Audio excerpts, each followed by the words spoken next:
আজকের ভিডিওতে আমি পোস্ট অফিসের এমন একটি স্কিম নিয়ে আলোচনা করব যেটা প্রচারের আলোতে না থাকার কারণে বেশিরভাগ মানুষই এর সম্পর্কে জানেন না এবং তাই সবাই এর বেনিফিটও নিতে পারেন না।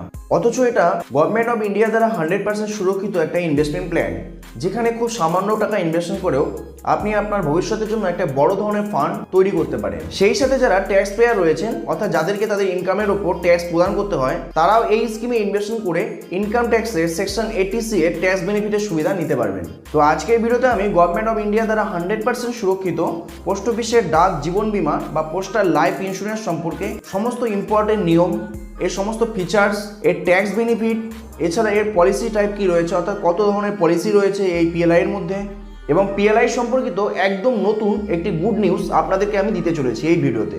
এবং সেই সাথে আপনাদেরকে একটা উদাহরণ দিয়ে আমি ক্যালকুলেট করেও দেখাবো যে এই পিএলআই স্কিমে ইনভেস্টমেন্ট করলে আপনারা কীরকম রিটার্ন বেনিফিট পেতে পারেন বা আপনাদের প্রিমিয়াম কীরকম হতে পারে। তো ভিডিওটি খুবই ইনফরমেটিভ হতে চলেছে, তাই স্কিপ না করে ভিডিওটা অবশ্যই শেষ পর্যন্ত দেখবেন।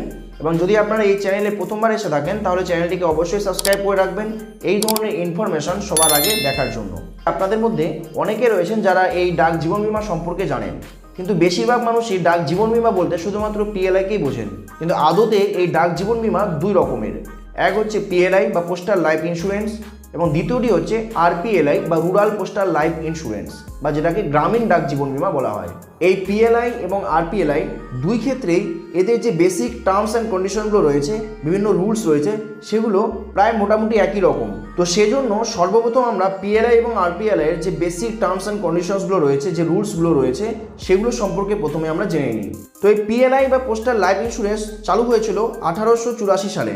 কিন্তু এই পিএলআই যখন চালু হয়েছিল 1884 সালে, তখন গুটি কয়েক লোকই এটাতে ইনভেস্টমেন্ট করতে পারত, যেমন বিভিন্ন রাজ্য সরকারি বা কেন্দ্রীয় সরকারি কর্মচারী, সরকারি অনুমোদনপ্রাপ্ত বিভিন্ন শিক্ষা প্রতিষ্ঠানের কর্মচারী, বিভিন্ন রাষ্ট্রীয় এবং বাণিজ্যিক ব্যাংকের কর্মচারী, এছাড়া প্রতিরক্ষা বাহিনী, আধা সামরিক বাহিনীর কর্মচারীরা এই পিএলআই স্কিমে ইনভেস্টমেন্ট করতে পারতেন। এবং দিনের পর দিন এই পিএলআই এ আমূল পরিবর্তন করা হয়েছে, যার ফলে এখন উপরের সমস্ত এমপ্লয়িরা ছাড়াও আরও এক বিরাট সংখ্যক এমপ্লয়িরা এই পিএলআই স্কিমে ইনভেস্টমেন্ট করার সুযোগ পাচ্ছেন। এর লিস্ট অনেক লম্বা, তবে আপনাদেরকে উদাহরণ হিসেবে জানিয়ে দিই যে আমাদের রাজ্যে ওয়েস্ট বেঙ্গল পুলিশের অন্তর্গত সিভিক ভলান্টিয়াররাও এখন এই পিএলআই স্কিমে ইনভেস্টমেন্ট করার জন্য এলিজিবল। তো সেই হিসাবে এই পিএলআই বা পোস্টাল লাইফ ইন্স্যুরেন্স স্কিমে শুধুমাত্র কিছু নির্দিষ্ট সংখ্যক লোকই ইনভেস্টমেন্ট করার সুযোগ পান, অর্থাৎ সাধারণ মানুষেরা এটাতে ইনভেস্টমেন্ট করার কোনো রকম সুযোগ পান না। কিন্তু আপনাদেরকে ভিডিওর শুরুতে আমি একটা নতুন আপডেটের কথা বলেছিলাম, যেটা আপনাদের জন্য গুড নিউজ হতে পারে। তো সেটা হচ্ছে এখন প্রত্যেকটা ব্যক্তি এই পিএলআই স্কিমে ইনভেস্টমেন্ট করতে পারবেন যদি সেই ব্যক্তি গ্র্যাজুয়েশন কমপ্লিট করে থাকেন, অর্থাৎ যে কোনো বিভাগের গ্র্যাজুয়েটরা এখন পিএলআই স্কিমে ইনভেস্টমেন্ট করার সুযোগ পাবেন। অর্থাৎ সেই হিসাবে এখন পিএলআই স্কিমে প্রত্যেক গ্র্যাজুয়েট ব্যক্তি ইনভেস্টমেন্ট করতে পারেন, সে চাকরি করুক বা না করুক। অন্যদিকে আরপিএলআই বা রুরাল পোস্টাল লাইফ ইন্স্যুরেন্স এই পলিসি বা এই স্কিমটি চালু হয়েছিল 1995 সালে। তো আপনাদেরকে শুরুতেই জানিয়ে দিয়েছিলাম যে পিএলআই স্কিম যখন চালু হয়েছিল তখন এটাতে শুধুমাত্র নির্দিষ্ট কিছু সংখ্যক লোকে ইনভেস্টমেন্ট করতে পারতেন। সে কারণে গ্রামের সাধারণ জনগণ এই পিএলআই এর বেনিফিট নেওয়া থেকে বঞ্চিত ছিলেন। তো সেটাকে লক্ষ্য রেখে 1995 সালে গ্রামের সমস্ত ব্যক্তির জন্য আরপিএলআই বা rural postal life insurance policy চালু করা হয়েছিল। তো এই এলিজিবিলিটির ব্যাপারে আপনাদেরকে আর একটা কথা আমি এখানে জানিয়ে দিচ্ছি যে গ্রামের প্রত্যেকটা ব্যক্তি আরপিএলআই পলিসি নেওয়ার জন্য এলিজিবল, এবং সেক্ষেত্রে এলিজিবল হলে পরে সেই ব্যক্তি পিএলআই পলিসিও নিতে পারে। কিন্তু একজন শহরের বাসিন্দা কখনোই আরপিএলআই বা রুরাল পোস্টাল লাইফ ইন্স্যুরেন্সের পলিসি নেওয়ার জন্য এলিজিবল নন। তো এরপরে যে ইম্পর্টেন্ট পয়েন্ট আমরা জানবো এই পিএলআই এবং আরপিএলআই সম্পর্কে, সেটা হচ্ছে এই স্কিমে ইনভেস্টমেন্ট করার জন্য একজন ব্যক্তির ন্যূনতম বয়স হতে হবে 19 বছর এবং ম্যাক্সিমাম বয়স হতে হবে 55 বছর।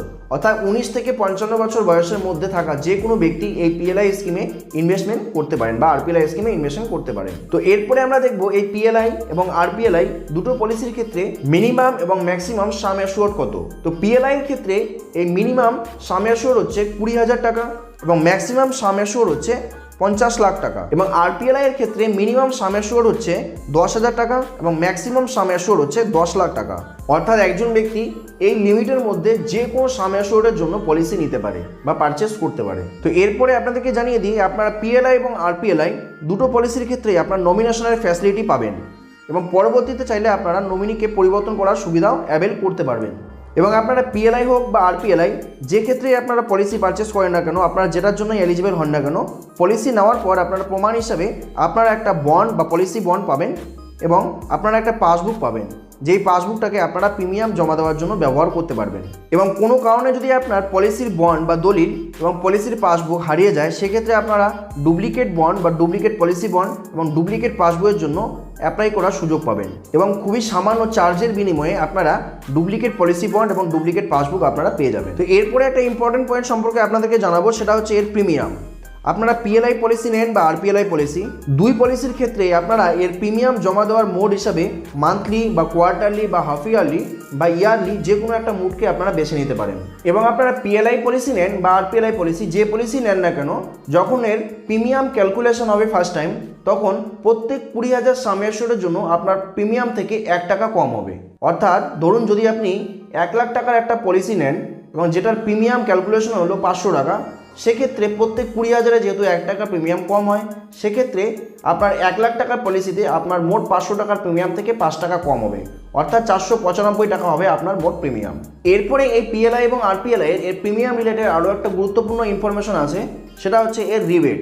অর্থাৎ আপনি পিএলআই পলিসি নেন বা আরপিএলআই পলিসি, সেটাতে যদি আপনারা অ্যাডভান্স ডিপোজিট করেন বা আপনার প্রিমিয়ামকে অ্যাডভান্স জমা দেন, সেক্ষেত্রে আপনার মোট যা প্রিমিয়াম জমা হবে তার উপর আপনারা ইনস্ট্যান্ট একটা রিবেট বা ছাড় পাবেন। এবং এই রিবেটের পরিমাণ হচ্ছে, যদি আপনারা 6 মাসের প্রিমিয়াম অ্যাডভান্স জমা করেন, সেক্ষেত্রে আপনারা মোট প্রিমিয়ামের 1% ইনস্ট্যান্ট রিবেট পাবেন। এবং যদি আপনারা 12 মাস বা 1 বছরের প্রিমিয়ামকে অ্যাডভান্স জমা করেন, সেক্ষেত্রে মোট যা প্রিমিয়াম হবে তার 2% ইনস্ট্যান্ট আপনারা ডিসকাউন্ট পাবেন বা রিবেট পাবেন। এই রিবেট ছাড়াও আরও একটা গুরুত্বপূর্ণ পয়েন্ট রয়েছে যেটা আপনাদের জানা দরকার, সেটা হচ্ছে ডিফল্ট ফি। আপনারা যেই পলিসি নেন না কেন, পিএলআই হোক বা আরপিএলআই হোক, আপনারা এর মান্থলি ইনস্টলমেন্টকে জমা করার জন্য সময় পাবেন, সেটা হচ্ছে প্রত্যেক মাসের 1 তারিখ থেকে সেই মাসের লাস্ট দিন পর্যন্ত। কিন্তু যদি আপনারা এই টাইম পিরিয়ডের মধ্যে বা গোটা মাসের মধ্যে আপনার প্রিমিয়ামকে জমা না দেন, সেক্ষেত্রে পরের মাসে প্রিমিয়াম জমা দিতে গেলে আপনাকে একটা ডিফল্ট ফি বা আপনাকে একটা ফাইন দিতে হবে। এবং এই ডিফল্ট ফি কত হবে সেটা ক্যালকুলেট করার জন্য একটা ফর্মুলা রয়েছে, যেটা আমি আপনাদের সঙ্গে এখন শেয়ার করব। সেটা হচ্ছে n/n+1 into premium divided by 200, যেখানে n হচ্ছে আপনার ডিফল্ট করা সেই মাসের সংখ্যা। তো একটা উদাহরণ দিলে ব্যাপারটা আপনার কাছে ক্লিয়ার হবে। ধরুন আপনার একটা পিএলআই পলিসি রয়েছে যেটার মান্থলি প্রিমিয়াম হচ্ছে 500 টাকা এবং আপনি কন্টিনিউ 5 মাস ধরে এর প্রিমিয়াম জমা দেননি, সুতরাং আপনার ডিফল্ট মাসের পরিমাণ হচ্ছে 5, অর্থাৎ এখানে n=5। তো সেক্ষেত্রে আপনার 5 মাসের ডিফল্ট ফি হবে 5 × 5+1 ইন্টু আপনার প্রিমিয়াম, অর্থাৎ 500 ডিভাইডেড বাই 200 =75। অর্থাৎ মান্থলি 500 টাকা প্রিমিয়ামের একটা পলিসি যদি 5 মাস দেওয়া না হয়, সেক্ষেত্রে এই 5 মাসে মোট ডিফল্ট ফি বা ফাইন দিতে হবে 75 টাকা। এরপরে এই পিএলআই পলিসির বা আরপিএলআই পলিসির প্রিমিয়াম জমা দেওয়া নিয়ে আরও একটা গুরুত্বপূর্ণ পয়েন্ট রয়েছে, সেটা হচ্ছে যদি কোনো পলিসির বয়স, সেটা পিএলআই হোক বা আরপিএলআই হোক, যে কোনো ক্ষেত্রেই যদি কোনো পলিসির বয়স 3 বছরের কম হয়, সেক্ষেত্রে সেই পলিসিতে ম্যাক্সিমাম 5 মাসের প্রিমিয়ামকে ডিফল্ট হিসাবে একসাথে পে করা যাবে এবং সেক্ষেত্রে 5 মাসের ডিফল্ট এবং রানিং 1 মাস সহকারে 6 মাসের টাকাকে একবারে পেমেন্ট করতে হবে। সেক্ষেত্রে সেই বইটা বা সেই পলিসিটা চালু থাকবে। কিন্তু যদি 6 মাসের বেশি এটাতে ডিফল্ট হয়ে যায় বা 6 মাস ডিফল্ট হয়ে যায়, সেক্ষেত্রে সেই পলিসিটা বন্ধ হয়ে যাবে। আবার যদি কোনো পলিসির বয়স 3 বছর বা তার বেশি হয়ে থাকে, সেক্ষেত্রে সেই পলিসিটির ক্ষেত্রে ম্যাক্সিমাম 11 মাসের বাকি ইনস্টলমেন্ট তার সাথে রানিং 1 মাস =12 মাসের প্রিমিয়াম একসাথে জমা দেওয়া যেতে পারে।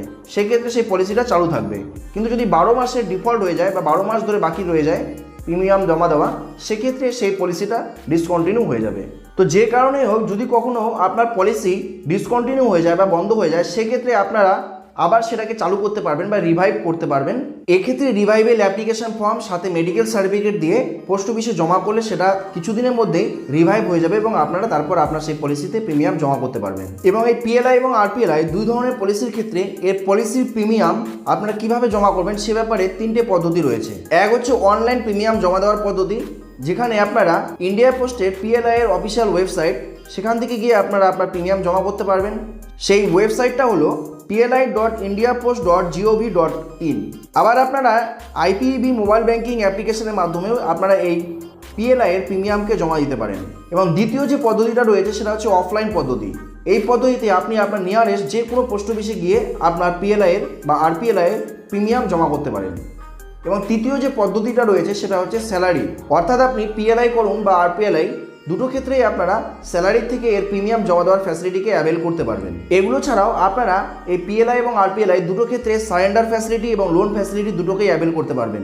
যদি আপনারা সারেন্ডার করতে চান সেক্ষেত্রে আপনারা শুধু এক বিশেষ প্রকার পলিসি বাদে অন্যান্য সমস্ত পলিসি টাইপের ক্ষেত্রে আপনারা আপনার পলিসিকে 3 বছর কন্টিনিউ করার পরে সারেন্ডার করতে পারেন। এবং আপনারা এই বিষয়টা অবশ্যই মাথায় রাখবেন, যদি আপনারা কোনো পলিসিকে সারেন্ডার করেন সেক্ষেত্রে আপনারা যত টাকা সেই পলিসিতে জমা করেছেন সেই পুরো টাকাটা কিন্তু আপনারা রিটার্ন পাবেন না, সেটার কিছুটা পার্সেন্ট আপনারা পাবেন এবং বাকি টাকা কেটে নেওয়া হবে। সেই জন্য অবশ্যই আপনারা মাথায় রাখবেন, যদি পিএলআই করেন বা আরপিএলআই করেন সেক্ষেত্রে অবশ্যই সেটাকে যেন কন্টিনিউ করতে পারেন, সেই হিসাবে আপনারা প্রিমিয়ামকে নির্ধারণ করবেন। তো আপনারা চাইলে পিএলআই এবং আরপিএলআই দুটো পলিসি থেকেই আপনারা লোন ফ্যাসিলিটিকেও অ্যাভেল করতে পারেন।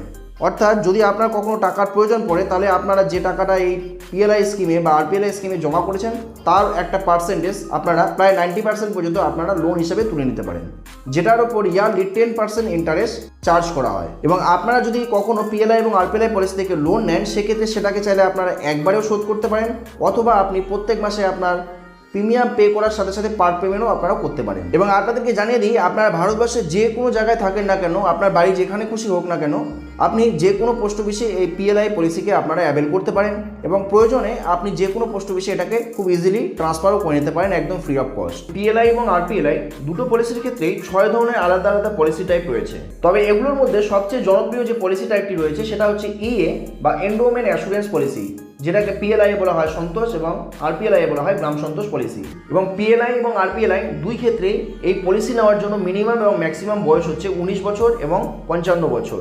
এবং 3 বছর পরেই আপনারা এই পলিসিতে লোন ফ্যাসিলিটি এবং সারেন্ডার ফ্যাসিলিটিকে অ্যাভেল করতে পারবেন যদি আপনাদের প্রয়োজন পড়ে। তো আপনাদের বোঝানোর সুবিধার্থে আমি আপনাদের এখন ক্যালকুলেট করে দেখিয়ে দিব যে এই ইএ পলিসিতে যদি আপনারা ইনভেস্টমেন্ট করেন তাহলে আপনারা কীরকম রিটার্ন বেনিফিট নিতে পারবেন এই পলিসি থেকে। তো আপনাদের বোঝানোর সুবিধার্থে আমি ধরে নিই যে কোনো এক ব্যক্তির বয়স হচ্ছে এখন 30 বছর এবং তিনি 10 লাখ টাকার একটা পলিসি বা এই ইএ পলিসি পারচেস করবেন। এবং বর্তমানে এই এন্ডোমেন্ট অ্যাসুরেন্স পলিসি বা সন্তোষ পলিসির বোনাস রেট হচ্ছে 52 টাকা, অর্থাৎ প্রত্যেক 1000 টাকার সাম অ্যাসিওর্ডের জন্য প্রতি বছর 52 টাকা বোনাস পাওয়া যায়। অর্থাৎ 1 লাখ টাকার জন্য বোনাস পাওয়া যাবে হচ্ছে 5200 টাকা প্রত্যেক বছর। তো এবার আমি আপনাদেরকে ক্যালকুলেট করে দেখিয়ে দিচ্ছি যে এই পলিসির ক্ষেত্রে আপনাদের কীরকম প্রিমিয়াম দিতে হতে পারে এবং আপনারা কীরকম রিটার্ন আর্ন করতে পারবেন। তাহলে যদি আপনি 5 বছরের জন্য এই পলিসিকে পারচেস করতে চান, অর্থাৎ 5 বছর পরে আপনার ম্যাচুরিটি হবে, অর্থাৎ আপনার বয়স তখন হবে 35 বছর, সেক্ষেত্রে আপনাকে মোট প্রিমিয়াম দিতে হবে জিএসটি সহকারে 17,922 টাকা। এবং এক্ষেত্রে আপনি টোটাল বোনাস পাবেন 5 বছরে 2,60,000 টাকা, অর্থাৎ আপনার ম্যাচুরিটি অ্যামাউন্ট হবে 12,60,000 টাকা। এবং এখানে আপনারা যে 50 টাকা রিবেট দেখতে পাচ্ছেন সেটা হচ্ছে আপনাদেরকে আমি যেটা শুরুতেই বলেছিলাম যে প্রত্যেক 20,000 টাকার সাম অ্যাসিওর্ডের জন্য 1 টাকা প্রিমিয়ামে ইনস্ট্যান্ট ছাড় পাওয়া যায়, সেটাই হচ্ছে এই 50 টাকা। তো যদি আপনারা এই পলিসিকে 40 বছর বয়সে আপনার ম্যাচুরিটি নিতে চান তাহলে পলিসির টার্ম হবে 10 বছর। এক্ষেত্রে আপনাকে প্রত্যেক মাসে প্রিমিয়াম দিতে হবে 8,726 টাকা এবং আপনি 10 বছরে মোট বোনাস পাবেন 5,20,000 টাকা, অর্থাৎ 10 বছরে আপনার মোট ম্যাচুরিটি অ্যামাউন্ট হবে 15,20,000 টাকা। আবার যদি আপনি আপনার বয়স 45 বছর বয়সে ম্যাচুরিটি নিতে চান সেক্ষেত্রে পলিসির টার্ম হবে 15 বছর এবং আপনাকে প্রত্যেক মাসে পে করতে হবে 5,800 টাকা এবং আপনি 15 বছরে মোট বোনাস বা মোট ইন্টারেস্ট আর্ন করবেন 7,80,000 টাকা, অর্থাৎ আপনার ম্যাচুরিটি বেনিফিট হবে 17,80,000 টাকা। আবার যদি আপনারা এই পলিসিকেই 50 বছর বয়সে ম্যাচুরিটি নিতে চান আপনার বয়স, সেক্ষেত্রে আপনাকে 20 বছর পর্যন্ত কন্টিনিউ করতে হবে এবং এক্ষেত্রে আপনার প্রত্যেক মাসে প্রিমিয়াম হবে 4,128 টাকা এবং আপনি 20 বছরে মোট বোনাস পাবেন 10,40,000 টাকা, অর্থাৎ ম্যাচুরিটি অ্যামাউন্ট হবে 20,40,000 টাকা। তো এইভাবে এখানে 55 বছর বয়সে আপনি ম্যাচুরিটি নিতে পারেন, 25 বছরের টার্মস হবে এবং 58 বছর বয়সে আপনি ম্যাচুরিটি নিতে পারেন, 28 বছরের জন্য আপনার পলিসি টার্ম হবে। এবং যদি আপনি ম্যাক্সিমাম 60 বছর বয়সে আপনি ম্যাচুরিটি নিতে চান, অর্থাৎ আপনার 30 বছরের ডিউরেশন হবে আপনার পলিসির, সেক্ষেত্রে আপনি 10 লাখ টাকা জমাতে আপনাকে প্রত্যেক মাসে প্রিমিয়াম দিতে হবে 2,664 টাকা এবং আপনি 30 বছরের মোট বোনাস পাবেন 15,60,000 টাকা, অর্থাৎ আপনি ম্যাচুরিটি অ্যামাউন্ট পাবেন 30 বছর পরে 25,60,000 টাকা। তো সুতরাং আপনারা বুঝতে পারলেন যে পিএলআই আপনারা যদি ইনভেস্টমেন্ট করতে চান তাহলে কীরকম আপনাকে প্রিমিয়াম দিতে হতে পারে এবং আপনারা কীরকম রিটার্ন পাবেন। যে আপনারা যদি কোনো পলিসি নিতে চান, আরপিএলআই হোক বা পিএলআই পলিসি, তাহলে আপনারা সেটা কীভাবে পারচেস করবেন, আপনাদেরকে পোস্ট অফিসে যেতে হবে নাকি কোনো এজেন্টের সাথে যোগাযোগ করতে হবে। তো এই ব্যাপারে আমি আপনাদেরকে একদম ক্লিয়ার জানিয়ে দিই যে আপনারা পিএলআই করার জন্য বা আরপিএলআই করার জন্য যে কোনো পোস্ট অফিসে যান না কেন, সেই পিএলআই করার জন্য বা আরপিএলআই করার জন্য আপনাকে একজন পিএলআই এজেন্টের সহায়তা অবশ্যই নিতে হবে এবং সেই পিএলআই এজেন্টের মাধ্যমেই আপনাকে সেই পলিসি করতে হবে।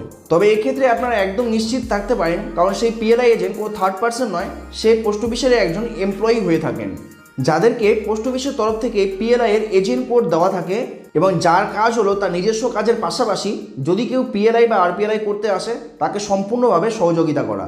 এবং আপনাদেরকে এটাও জানিয়ে দিই যে গ্রামের যে সমস্ত ব্রাঞ্চ পোস্ট অফিস রয়েছে এবং সেখানে বা সে সমস্ত পোস্ট অফিসে কর্মরত যে এমপ্লয়িরা রয়েছেন তাদের কাছে যে এজেন্ট কোড থাকে বা যে পিএলআই এর এজেন্ট আইডি দেওয়া থাকে তারা শুধুমাত্র আরপিএলআই বা রুরাল পোস্টাল লাইফ ইন্স্যুরেন্সের পলিসি করাতে পারেন। কিন্তু আপনি যদি পিএলআই পলিসি নিতে চান সেক্ষেত্রে আপনাকে বড় পোস্ট অফিসে বা সাব পোস্ট অফিসে আপনাকে যোগাযোগ করতে হবে। তবে আপনাদের সুবিধার্থে যদি আপনাদের মধ্যে কেউ আলিপুরদুয়ার ডিস্ট্রিক্ট অথবা কোচবিহার ডিস্ট্রিক্ট থেকে বিলং করেন এবং আপনারা যদি পিএলআই পলিসিকে নিতে চান সেক্ষেত্রে আমি আপনাদের জন্য একজন পোস্ট অফিস এজেন্ট বা একজন পোস্ট অফিসের এমপ্লয়ির কন্ট্যাক্ট নাম্বার, হোয়াটসঅ্যাপ নাম্বার আমি স্ক্রিনে দিয়ে রাখছি, আপনারা চাইলে তার সাথে যোগাযোগ করতে পারেন। তো আজকের ভিডিও এ পর্যন্ত। যদি ভিডিওটা আপনাদের কাছে ইনফরমেটিভ বলে মনে হয় তাহলে ভিডিওটাতে একটি লাইক অবশ্যই করবেন এবং বেশি বেশি শেয়ার করে অন্যদেরও দেখার সুযোগ করে দেবেন। এবং এই চ্যানেলটিতে প্রথম এসে থাকলে চ্যানেলটিকে অবশ্যই সাবস্ক্রাইব করে রাখবেন এই ধরনের নতুন নতুন ইনফরমেটিভ ভিডিও সবার আগে দেখার জন্য।